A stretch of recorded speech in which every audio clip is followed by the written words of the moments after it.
Kita niyo naman yung hirap ng mga kababayan natin dito. Gano'ng kadalas kang binabaha dito, Kap? Actually, never naman binaha. Last na pagbaha po is 1997. Oh, pero ngayon, Ngayon po, hindi naman. Hindi naman. Opo, hindi naman. hindi ka naman binabaha. Hindi naman po.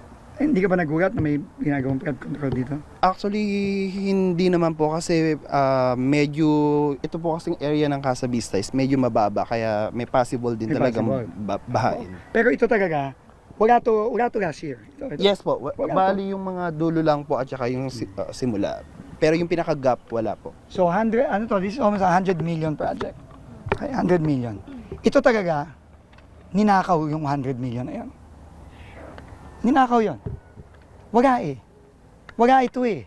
Ngayon lang to nagkaroon eh. Ngayon lang hinari si Jojo eh. Subcon lang yan eh. Di ba wala siyang kasalanan. Naghahanap buhay lang yung kababayan natin na yan eh.